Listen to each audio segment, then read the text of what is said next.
Canales Comunitarios Regionales del Ecuador Asociados, SECREA, presenta Realidad Nacional.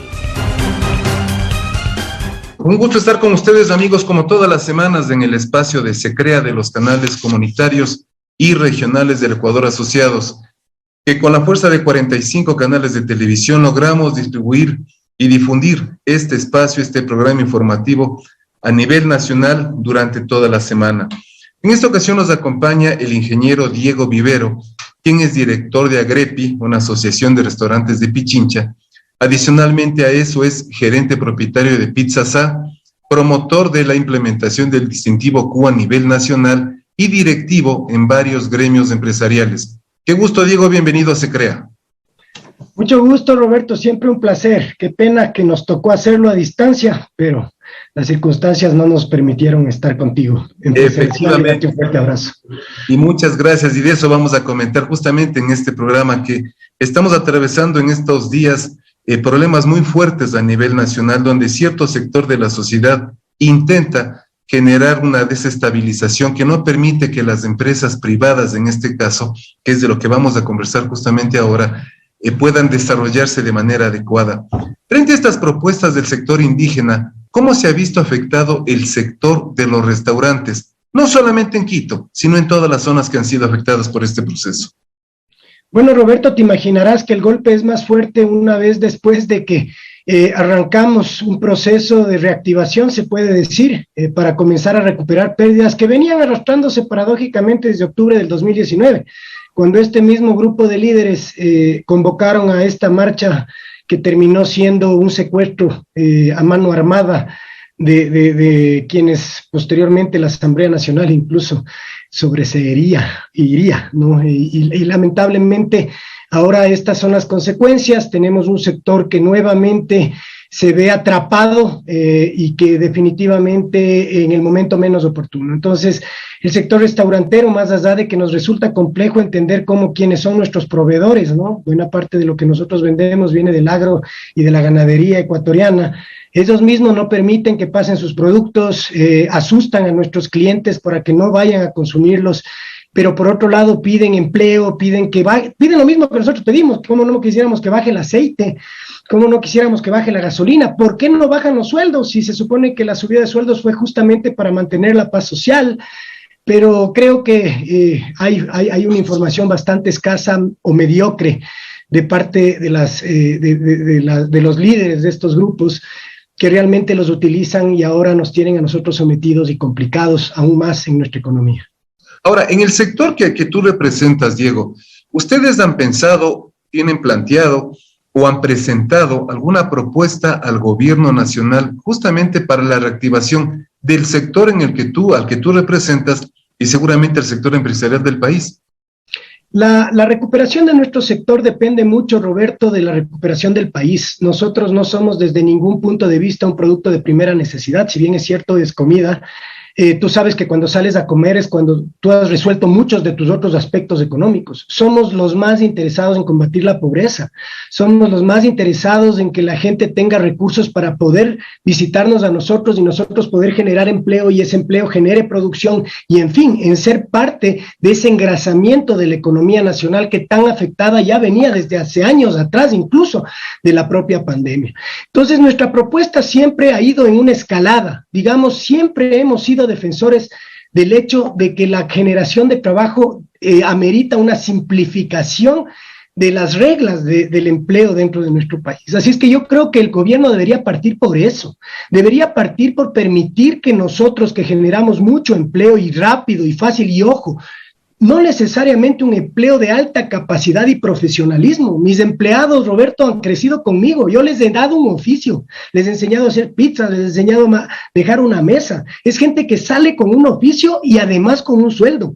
Nuestro trabajo dentro del turismo es muy enriquecedor en muchos campos. Entonces hemos pedido las facilidades del empleo por horas, Nosotros no trabajamos, y esto ya suena cansón, pero no trabajamos a los mismos horarios de los ejecutivos, nosotros trabajamos en contraciclo. Cuando tú, Roberto, dejas de hacer tus trabajos de oficina, tú dices con tus amigos, vamos, que de hecho hace unos meses estuviste con tus compañeros de colegio en una de mis pizzerías, no vas a ir a la hora del trabajo, vas a ir saliendo del trabajo. Entonces yo creo que el empleo es lo que hemos puesto siempre encima. Por supuesto, ahorita hay un factor coyuntural muy complejo que es el tema de la seguridad, pero también es consecuencia del desempleo. No estoy justificándolo en el desempleo. La delincuencia no puede justificarse en nada, pero sí en parte representa la desesperación de mucha gente de no contar con recursos. Entonces, reitero, le hemos dado algunas herramientas fáciles al gobierno, de fácil implementación y de rápida consecución de objetivos. El día de mañana nos dicen a nosotros que el factor preponderante para poder pagar a nuestros empleados no es el turno, no es el horario, es la hora, que ese debería ser el factor, no debería ser los 40 horas semanales, sino la hora. Una hora vale tanto cuántas horas trabaja. No vamos a ser tan inhumanos, ni además es trabajar en contra de nosotros mismos, sacándole el aire a una persona haciendo trabajar 80 horas. Les va a atender a ustedes, a nuestros clientes mal. Entonces, de una u otra forma, dejen de subestimar empresarios modernos, que ya vivimos en un mundo tan tecnificado y tan complejo como quien dice, de trampear, ya, que por favor, déjennos vivir en el siglo XXI y poder de esa forma ayudarles a salir de estas barbaridades de crisis sociales que se generan justamente por la falta de oportunidades y por la ignorancia de mucha gente que no escucha toda la realidad, sino la que sus líderes les transmiten. Acabas de decir verdades tan claras, entre esas que efectivamente hace poco estuvimos en tu pizzería y nos hiciste falta, mi querido Diego. Pero uno de los detalles más importantes es entender que estamos en el siglo XXI y la empresa privada está enfocada en el siglo XXI. Y la empresa privada, totalmente coincido contigo, es la que genera puestos de trabajo, la que genera impuestos, y con esos impuestos, obviamente, el Estado crece. Ahora, ustedes en el sector de los restaurantes o en el sector turístico, tal vez tienen estadísticas de las afectaciones de estos días que estamos paralizados. Bueno, estadísticas difícilmente, pero sí hemos sondeado, por supuesto, dentro de nuestros socios. Especialmente, hay que decirlo, el día martes, paradójicamente, se cayó durísimo el negocio en Quito, en especial. Yo creo que el día lunes fue una advertencia, el día miércoles algo mejoró y el día jueves también. O sea, mira, Roberto, esto es una realidad. La paralización que tenemos en la ciudad es provocada también porque definitivamente lo que lograron con estas manifestaciones es que paremos, que el gobierno, que las empresas digan, vamos todos a teletrabajo. Y evidentemente las calles de Quito no están cercadas como fue el año 2019 o con marchas o tomadas por los indígenas. Por el contrario, están abandonadas y nosotros sufrimos de abandono. Nosotros no podemos teletrabajar, nosotros tenemos las experiencias dentro de nuestros locales. Sí que hay el servicio a domicilio. El servicio a domicilio es apenas entre el 10 y el 20% de la mayoría de negocios. Y créeme, una vez que estuvimos en la pandemia era otro escenario. Había mucha resiliencia, mucha empatía, la gente compraba a domicilio, no solo porque quería comer, sino también por apoyar y ayudar. Pero no podemos ya pedirle más sacrificios a nuestros clientes, esos también tienen una crisis económica compleja. Así es que nosotros de una u otra forma, más afectados que por las propias manifestaciones, hemos sido afectados por las decisiones que, por supuesto, conscientemente también muchas empresas, empresarios del gobierno ha tomado de que la gente se quede en casa. Eso nos ha afectado en un promedio del 50% de nuestras ventas. Es decir, ojo, ¿no? Nosotros nos estábamos recuperando y estábamos ya más o menos en un 80-90% de lo que vendíamos previo al 2019, que es donde tenemos que compararnos. No nos vamos a comparar con el 2020 y 2021. Ya estábamos vendiendo y de eso, más o menos en promedio, hemos bajado un 50%. Roberto, con una particularidad. Sectores como la zona del centro histórico, recuerda que yo acabo de abrir hace menos de un mes, reabrir un local que teníamos 17 años allá y tuvimos que cerrar en la pandemia. Las ventas se han bajado a cero. Los días lunes y martes no hubo gente en el centro histórico. Entonces, esto trae viejos fantasmas. En el 2019 cerramos 3 semanas los locales. Nadie dijo nada, se abrieron como nada. Esas pérdidas representaron compromisos, préstamos y demás que se estaban pagando enero, febrero y de repente marzo 2020. Entonces, esto es un círculo que no termina de salir. Nosotros no es que dejamos de ganar, dejamos de pagar compromisos que tenemos del pasado. Entonces, ese efecto cae en nuestros arrendadores, recae en nuestros proveedores, recae en nuestros empleados, recae en el SRI, en el IES y en todos los impuestos que tenemos que pagar para este país. Finalmente, todos perdimos con este paro. No entiendo hasta ahora. Todos perdemos. Gran parte del sector empresarial ecuatoriano, tal vez muy pocos no se sientan afectados, pero la gran mayoría está muy afectado. Ahora, con criterio político, ¿es momento de conciliar o es momento de defender posiciones políticas? Porque vemos posiciones del régimen, posiciones del sector indígena, posiciones de varias agremiaciones que se están uniendo, posiciones de la asamblea que también vamos a topar. ¿Es momento de conciliar o de defender estas posiciones políticas? Bueno, yo creo que todos están trabajando menos los que trabajamos. O sea, un presidente obviamente que no tiene necesidades económicas, es una persona que gracias a Dios tiene una posición económica importante, una serie de ministros que evidentemente están cumpliendo con su trabajo. Hay muchas ONGs incluso que están justificando su participación. Ahora es cuando los de, ¿cómo se llama?, de las defensas de derechos humanos, como que dicen, ay, hoy hay que calentar, tenemos que trabajar, y demás. Es decir, hay mucha gente que justifica, incluso las organizaciones a las que pertenece en esta situación. Los propios líderes indígenas, creo que ha quedado claro quiénes les pagan, ¿no? Entonces, evidentemente les pagan para que hagan un determinado nivel de trabajo, no ha de ser para que estén protegiendo las cosechas y buscando centrales de acopio para bajar los costos de los productos. Sería interesantísimo que sea en esa dinámica en lo que trabaja, pero en realidad lo que trabajan es en la resistencia social. Esos son los que ganan, esos son los que ganan. El 95% de los ecuatorianos estamos perdiendo, y creo que eso amerita que nosotros insistamos en el diálogo. No queda otra, puede ser un 5 contra un 95, pero aparentemente solamente sentándose a dialogar, entendiendo qué es lo que el sector indígena requiere, siendo todos parte de ese diálogo, porque si el sector indígena se siente disminuido, que requiere que sus productos tengan una fuente de ¿cómo se llama?, de entregas más ágil o lo que sea, entremos los empresarios, ayudémosles a hacer centrales de acopio, recortemos los canales de distribución. Si necesitan más educación, pues por supuesto exijamos al gobierno que los recursos que nosotros ponemos de nuestros impuestos entreguen a la educación certera, para que la gente justamente por falta de educación no cometa los errores históricos que ha cometido este país. Entonces yo creo que políticamente tenemos nosotros desde la sociedad civil mucho que hacer. Nosotros, mira, para mucha gente ha sido causa hasta de risa, que les hemos dicho ya que nosotros ponemos la mesa para que día a día la gente vaya a nuestros restaurantes y coma, proponemos ponerles la mesa. ¿Qué tal que los indígenas traigan sus insumos? Y suena muy romántico, pero ¿qué tal que traigan sus insumos acá y preparemos una rica comida?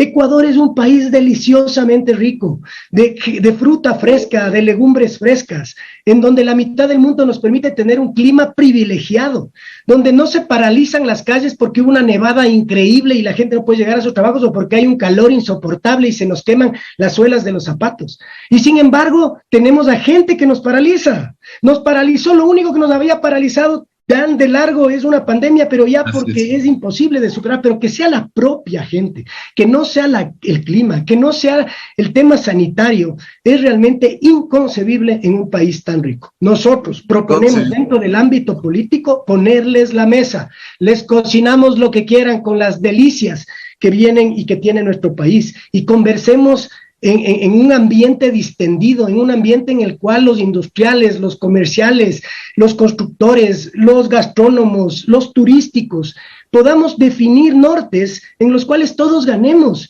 y que se den cuenta que esto simplemente ha perjudicado terriblemente al país y que sus consecuencias no son de estos 4, 5, una semana o lo que sea que venga. Esto se va a prolongar por muchas semanas. El sector turístico es el más afectado porque las secuelas llegan afuera. La gente de los Estados Unidos que estaban comprando pasajes para venir en diciembre ya no van a venir en diciembre, ni en enero, ni en febrero. Eso es lo que ya pasó en el 2019. No crean que si mañana se abren las calles van a venir los turistas como que nada. Ya se suspendieron las reservas. Ojo, mi querido Roberto, y perdón que me alargue en esto, pero esta es la realidad nuestra. Nosotros habíamos tenido represados miles de eventos. La gente no pudo casarse, la gente no pudo hacer primeras comuniones, la gente no pudo hacer un montón de cosas que se estaban dando todos estos fines de semana. Y este domingo es el Día del Padre. uno de los días más importantes para nuestro sector. Tú te imaginarás la gran cantidad de pérdidas. Trabajamos en el sector de servicios, nosotros no estoqueamos, nosotros no podemos decir que el atún que no vendimos hoy día lo vendemos el martes de la próxima semana, no, ya lo nuestro se dañó, las mesas que no se ocuparon ya no se ocuparon, los aviones que ya no salieron o los puestos de los aviones que ya no llegaron acá ya llegaron vacíos, ya no llegó gente al Ecuador que no vino a consumirles. Y esto repercute en los mismos que están paralizando nuestras calles, porque no compramos lechugas, no compramos tomates y no compramos muchas de las cosas que nuestros agricultores, muchos de ellos indígenas, hacen, y por eso que muchos de ellos no están de acuerdo con esto. Se podría entender, Diego, que estos intentos, con respeto a las posiciones políticas que cada uno tenga, pero estos intentos absurdos que están paralizando a la sociedad, paralizando al sector productivo, paralizando al sector empresarial, los niños no pueden ir a sus escuelas, los vehículos no pueden circular, etcétera, etcétera. Será un intento de desestabilizar la democracia, tal vez manejado desde algún otro país. Por supuesto que sí. Yo creo que esto es más que evidente. 10 puntos que nadie sabe cuáles son, ¿no? Ahora le oía, y ya creo que lo mencioné, que uno de esos es que se baje el aceite para cocina. Por Dios, o sea, eso no se baja. Ya hay un problema terrible de exceso, digamos, de escasez de oferta y exceso de demanda de aceites a nivel mundial. Entonces nosotros no podemos, o sea, ya qué más quisiéramos, nosotros estaríamos, si eso sería posible, estaríamos nosotros primeritos ahí con los carteles diciendo. Entonces es evidente que aquí hay un intento terrible de desestabilización. Nosotros estamos muy en desacuerdo con muchas políticas que ha tomado el gobierno. Este año empezó con una subida de 7% de sueldos y salarios cuando nosotros seguíamos al 60%, y les consta a todo el Ecuador que enero y febrero de este año fueron terribles por el rebrote del COVID con la Omicron, y sin embargo pagamos esos sueldos, y pagamos las horas extra, y pagamos todo lo que nos corresponde pagar, y los impuestos, y el 2020 y 2021 nos hicieron retenciones en la fuente sobre renta que nunca tuvimos. Esa es nuestra realidad, y no estamos saliendo a tirar piedras. Yo la semana pasada tuve reunión con el ministro Nils Olsen. Los ministros, hay que admitirlo, son muy abiertos. Hablan, que muchas veces no se consiguen las cosas, o quizás la mayoría de veces no se consiguen, pero el diálogo está ahí.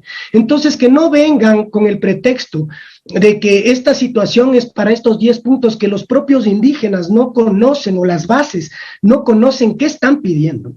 Porque realmente las intenciones de las élites, que son 5, 6, 7 personas, responden a los intereses de desestabilización, y creo que ya la misma Asamblea Nacional ha denotado que el único objetivo de ellos es la impunidad de quienes deberían estar en este momento tras las rejas. Nosotros, te consta, Roberto, un grupo de ciudadanos quiteños presentamos un amparo para conseguir que esta gente que ahora está tomando las calles, que demostró que era darles patente corso para toda la delincuencia que está rebrotando a través de esos, porque eso dicen que son infiltrados, ¿no? Seguramente son infiltrados, no lo dudo, pero se prestan para eso.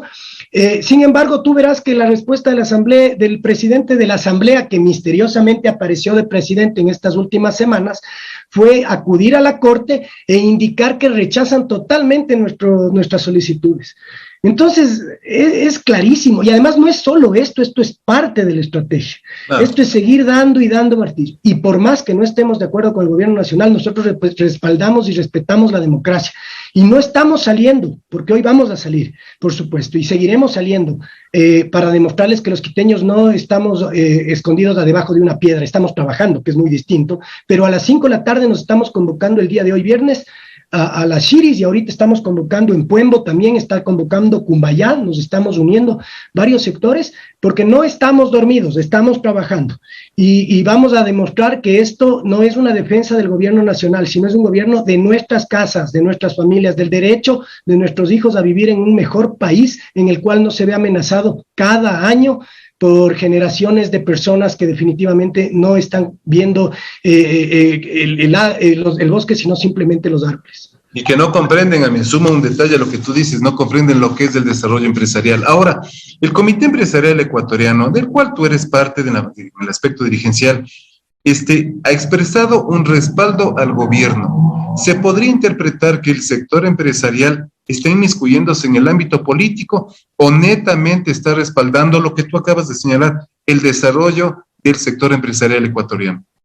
Yo creo que realmente lo que está defendiendo el Estado de Derecho. O sea, yo creo que el gobierno tiene que defenderse por sí mismo. O sea, hay un gobierno, tuvimos que asumir un gobierno de 10 años que mucha gente vio entre esos, particularmente me pareció desastroso, me pareció una aberración real a lo que es la democracia y demás, pero estuvo 10 años y creo que nadie trató de desestabilizarlo. Entonces yo creo que nadie, incluso los propios indígenas, están conscientes de qué es el Estado y qué es el gobierno. ¿Ya? Pueden estar pueden y tienen muchas herramientas para por último, separar al gobernante o la misma muerte cruzada. Hay un montón, bueno, no un montón, pero varias fórmulas para sacar al gobierno del Estado. Pero ellos están yendo contra el Estado porque la sociedad civil es parte del Estado y están atentando contra nuestros derechos. Y la función del gobierno, que es lo que creo yo el comité empresarial expresa, es evidentemente velar por el interés de sus ciudadanos todos, no solamente un grupo, y por supuesto vamos a respaldar cualquier acción en ese sentido. Por eso es que exigimos, y te lo digo yo también, que ya evidentemente el gobierno haga uso de recursos que de alguna forma sean más contundentes en contra de este paro, porque la libertad de unos no puede ir contra la libertad de otros, el derecho de unos no puede sobrepasar el derecho de otros. Respetamos la protesta social, los sectores empresariales como el nuestro tienen sus formas, el día de hoy lo vamos a demostrar en la CIRI, hemos pedido reuniones, nos hemos reunido con los ministros, o sea, tenemos nuestras formas de protesta. Son respetables las formas de protesta de los grupos que se sienten minoritarios, pero definitivamente no podemos respaldar un golpe o respaldar a un grupo que está buscando desestabilizar un gobierno, nos guste o no nos guste el gobierno. Importante adicionar a lo que tú mencionas, el hecho de que el gobierno en estos días ha invitado a un diálogo con mediación de la Iglesia y tal vez otros sectores.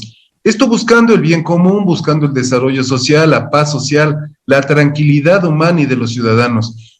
Y a eso se enfoca también la propuesta de los 10 puntos que comentábamos hace un par de minutos, planteados por el sector indígena. ¿Hasta qué punto la actitud o la forma de expresarse del presidente de la República, tan conciliadora, tan pasiva, pueda generar adhesión en la ciudadanía? Mira, yo hoy día, no sé si tú viste en Teleamazonas, estuvo una representante indígena y te digo que oí con bastante agrado que ella se refirió a los diálogos. Por eso no entiendes, ¿no? Mientras tienes un representante como Leonidas Issa hablando de que no va a dialogar, tienes otra representante que supongo tendrán celulares, se conversarán, que dice que acepta la mediación de la Iglesia, de la ONU, de lo que sea, que más bien es el gobierno el que ponga el día, la hora y el lugar. Que efectivamente, si es que esto es cierto, también uno encuentra empatía, no puedes evitarlo. 10 meses dicen que han mandado estos 10 puntos y esperan a que todo esto estalle para tratarlos. Hay que entender también que puede haber también un desgaste en esta situación. Habrá que saber cuál es la verdad, siempre hay verdades a medias, cada lado tiene sus historias. Pero sí, yo veo un gobierno que lamentablemente se presenta bastante débil, frente a un grupo indígena que además parece haber aprendido mucho más en el 2019 que nuestras propias Fuerzas Armadas y Policía, quienes respeto mucho, pero que definitivamente les están haciendo exactamente las mismas estrategias y están cometiendo exactamente los mismos errores. Perdón, el movimiento indígena no está cometiendo errores, están haciendo lo mismo pero mejorado. Pero nosotros estamos haciendo lo mismo. Y creo que el gobierno nacional está desconociendo que no todos tenemos un sueldo fijo en nuestras cuentas cada que se termine el mes. Hay muchas personas que pagamos sueldos, que necesitamos recursos y que si no nos entran ingresos a través de nuestras cajas, no vamos a poder pagar. Si el gobierno tiene tiempo para esperar que el movimiento indígena se canse, se desgaste y vuelva, nosotros ya no tenemos un día más, Roberto. Eso tiene que entender el gobierno y nosotros no nos han ayudado absolutamente en nada en esta pandemia, no nos han prestado un centavo como para decir que bueno, no importa, ya luego el gobierno verá cómo ayudarnos. Ya sabemos que de aquí salimos nosotros porque nadie nos va a ayudar. Entonces, sin embargo, seguramente ya vendrán las demandas, sacarán los indígenas algo de réditos porque tendrán que de alguna manera buscar algún tipo de premio después de haber sacrificado, ellos sí, 1 o 2 semanas acá. Muchos, incluso a través de vandalismo, encuentran alguna forma de reponer el tiempo que le han entregado acá. Pero nosotros no podemos hacer eso, Roberto, porque nos meten presos y anda a ver quién nos saca. Nadie.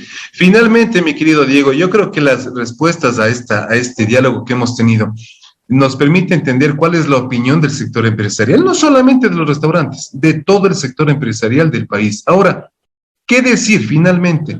¿Qué decir de la gestión y los resultados de la famosa, entre comillas, Asamblea Nacional? Desastrosos, Roberto, desastrosos. Yo creo que siempre se dice, ya suena hasta como cliché, es la peor asamblea que hemos tenido. Pero te digo, a ciencia cierta, al menos en mi experiencia, hemos tenido malas asambleas. Pero los personajes que ahora rodean las decisiones que se toman, mira lo que pasó ayer en relación a las alianzas estratégicas con Estados Unidos. O sea, rechazar a nuestro principal socio comercial en unos discursos ignorancia, pero bárbaros, convincentes, pero bárbaros, denotan que la Asamblea está ahí para obstruir el desarrollo, para poderse tomar el poder, para ser parte de esta estrategia. En eso le doy la razón al presidente de la República. Definitivamente aquí hay intereses oscuros. Esta Asamblea entró a poner libres a los que tienen que estar presos y a poner presos a los que tienen o tenemos que estar libres. Yo pienso que fue un error del gobierno nacional. Bueno, cada quien, es fácil hablar desde este lado. Ahí tenemos un montón de colegas que ahora son ministros o ex colegas de gremios que son ministros, y como se dice, una cosa es con violín, otra cosa con guitarra, pero creo que hubo una oportunidad de una muerte cruzada. Pero claro, esos han de haber medido las consecuencias y no lo hicieron. Yo creo que esta es una muestra de que la Asamblea también es fruto de un votante que no medita su voto. O sea, yo creo que pusimos un presidente en quien muchos teníamos y tenemos confianza, debemos seguir teniendo confianza más allá de los errores que cometa, pero no le dimos gobernabilidad. Ojalá, ya se acercan los comicios sectoriales, ojalá no cometamos el mismo error en cada cantón del país, porque esto lo único que haría es abonar a la mayor falta de gobernabilidad del gobierno nacional. El rato en que le pongamos eso más, 200 y pico de cantones, 20 y pico de prefecturas, gente que le haga la vida imposible a diario, no vamos a poder ser. Y que les pongamos a nuestros alcaldes, concejales, que no les dejen administrar, mi querido Roberto, yo no sé en qué puede acabar. Ojalá la gente aprenda a votar.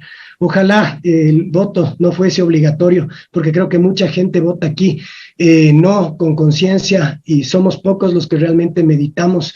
Y es terrible, te digo, lo peor es lo que está pasando en Colombia, tener que votar por alguien por no tener que votar por el otro, que eso ya lo conocemos de lejos nosotros. Aquí en el Ecuador lo hemos visto. Realmente la razón no pide fuerza. Muy importantes tus criterios, tus comentarios, mi querido Diego.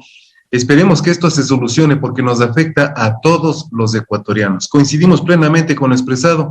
Esperemos que la marcha que se va a realizar sea exitosa y que se sigan desarrollando en los próximos días las acciones que el sector empresarial honesto y trabajador necesite en beneficio de su desarrollo. Mi querido Diego, muchísimas gracias, y con ustedes, amigos, hasta la próxima semana.